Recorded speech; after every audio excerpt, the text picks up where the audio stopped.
নম্বর হলো আল্লাহর ইবাদতের জন্য সময় বের করা। আল্লাহ তাআলার রাসূল সাল্লাল্লাহু আলাইহি সাল্লাম বলছেন, আল্লাহ তাআলা বলেছেন, ইয়া ইবনা আদম তাফাররাগ লি ইবাদাতি, হে আদম সন্তান, তুমি আমার ইবাদতের জন্য সময় বের করো, আমার ইবাদতের জন্য তুমি সময় বের করো। আমি করব কি, তোমাকে ঐশ্বর্যে পরিপূর্ণ করে দেব, তোমাকে ধনঢ্যশালী করে দেব, আর তোমার ফাকর ফাঁকা বা তোমার অভাব আমি দূর করে দেব। আর যদি এটা না করো, তোমার দুই হাতকে আমি ব্যস্ততায় ভরে দেব, আর তোমার অভাব আমি দূর করব না। জামি তিরমিজি হাদিস নাম্বার 2466, হাদিস সহিহ। 11 নম্বর রাস্তা হচ্ছে আল্লাহর আনুগত্যের কাজ বেশি বেশি করা। যেমন আল্লাহর রাসূল সাল্লাল্লাহু আলাইহি সাল্লাম বলেছেন, সহিহ মুসলিম 2808 নম্বর হাদিস, কোন কাফের যখন ভালো কাজ করে, সৎ কাজ করে, তো আল্লাহ তাআলা তাকে দুনিয়াতেই রিজক হিসেবে সেই সৎ কাজের পরিণাম দিয়ে দেন, সৎ কাজের বদলে আল্লাহ দুনিয়াতেই দিয়ে দেন। আর কোন মুমিন যখন করে, সৎ কাজ করে, তো আল্লাহ তাআলা পরকালের জন্য তার এই সৎ কাজকে জমা করে রাখেন, একত্রিত করে রাখেন, আর দুনিয়াতেও তাকে রুজি হিসেবে দেন। তার মানে মুমিনের জন্য দুটো আছে, দুনিয়াতেও সৎ কাজের পরিবর্তে বিনিময় হিসেবে রিজক পায়, আর পরকালেও সে আল্লাহর জান্নাত এবং অন্যান্য লোভনীয় পুরস্কারগুলো লাভ করবে ইনশাআল্লাহ। 12 নম্বর রাস্তা হচ্ছে সামর্থ্য থাকলে বারবার হজ ও উমরা করতে হবে। যদি বারবার হজ উমরা করেন, তো আল্লাহ তাআলা আপনাকে হালাল রিজক দান করবেন। যেমন নবী আকরাম সাল্লাল্লাহু আলাইহি সাল্লাম বলেছেন, ইবনে মাজাহ হাদিস নাম্বার 2887, হাদিস সহিহ, তাবেউ বাইনাল হজ্জ ওয়াল উমরা, তোমরা বেশি বেশি করে হজ উমরা করো, একের পর এক হজ উমরা করতে থাকো। কারণ এই হজ উমরা করা মানুষের গুনাহ এবং অভাবকে এমন ভাবে দূর করে দেয়, যেমন ভাবে কর্মকারের হাপরের আগুন লোহার ময়লাকে দূর করে দেয়। লোহার ময়লাকে হাপরের আগুন কিভাবে দূর করে, যেভাবে দূর করে দেয়, সেই রকম ভাবে মানুষের অভাব এবং গুনাহকে এই মানে বারবার হজ করা এবং উমরা করা এটা দূর করে দেয়। তো 12 নম্বর ছিল। আর 13 নম্বর হচ্ছে বিবাহ করা।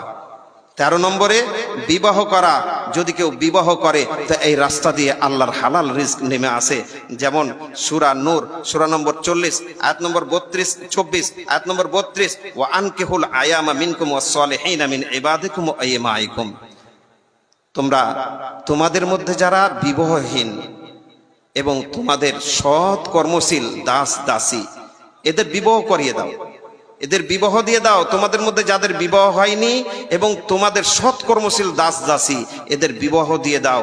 ইয়া কোন ফকারা, যদি এরা অভাবগ্রস্ত হয়, অভাবী হয়, ইউগনিহিমুল্লাহু মিন ফাজলি, তো আল্লাহ তাআলা নিজ অনুগ্রহে এদেরকে করবেন কি, রুজি দান করবেন, এদের অভাবকে দূর করবেন।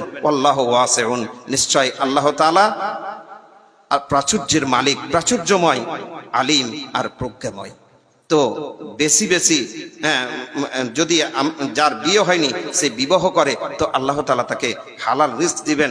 তবে শর্ত হচ্ছে সে যেন নিজেকে পবিত্র রাখার উদ্দেশ্যে বিয়ে করে, তবে আল্লাহ তাআলা তাকে বেশি বেশি হালাল রিজক দিবেন। এমনি রিজক তো পেতে পারে, কিন্তু এই শর্তের সাথে হালাল রিজক পাবেন।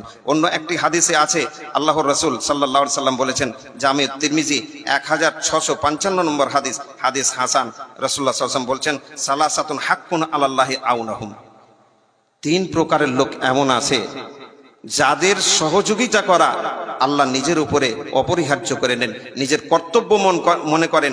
তাদের মধ্যে একজন অন্নাকে আল্লাযী ইউরিদুল আফাফ, এমন বিবাহের ইচ্ছুক এমন ব্যক্তি যে নিজেকে পবিত্র রাখার জন্য বিয়ে করতে চাইছে।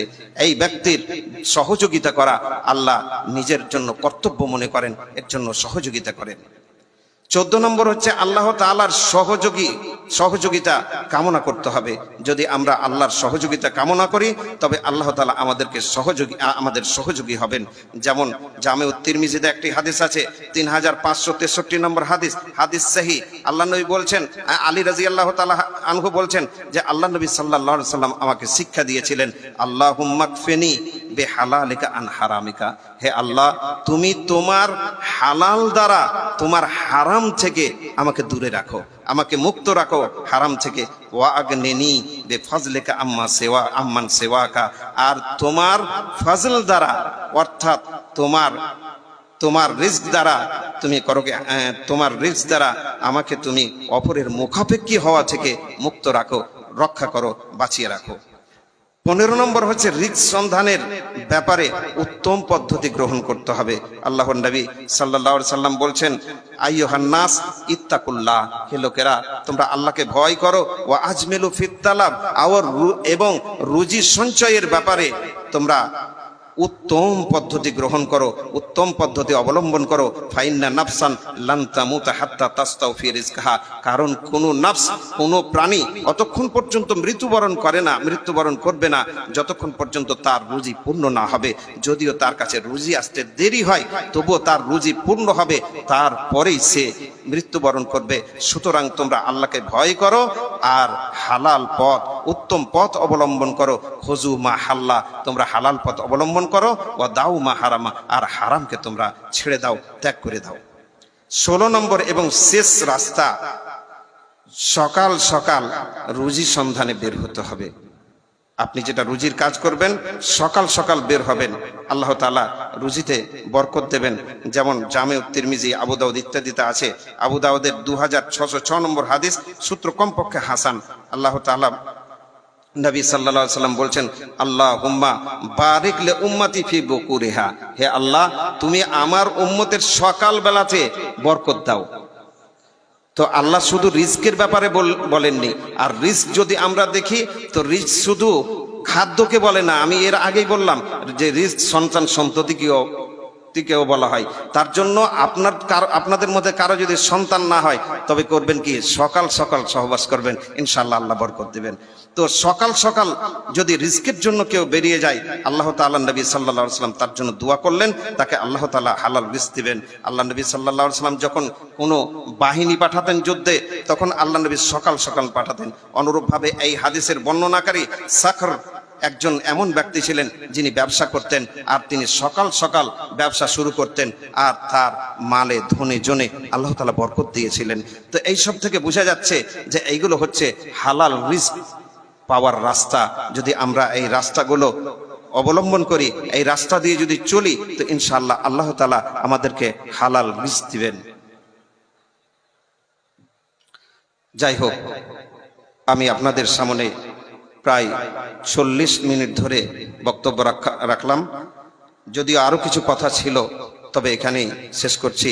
আমি শেষ কথা যেটা বলবো, আল্লাহর কাছে আমি দোয়া করব, আল্লাহ গো তুমি আমাদের সকলকেই হারাম থেকে বাঁচার এবং হালাল রুজি সঞ্চয় করে হালাল রুজি ভক্ষণ করার তৌফিক দান করিও, যাতে করে আমরা হালাল রুজি ভক্ষণ করে এখান থেকে জান্নাতুল ফিরদাউসের অধিকারী হয়ে যেতে পারি। আমিন। আকুলু কওলি হাযা আস্তাগফিরুল্লাহ লি ওয়া লাকুম ওয়া লিসাইরিল মুমিনিন ওয়া সাল্লাল্লাহু আলা নাবিয়িনা মুহাম্মদ ওয়া আলা আলিহি ওয়া সাহবিহি আজমাইন। আসসালামু আলাইকুম ওয়া রাহমাতুল্লাহ।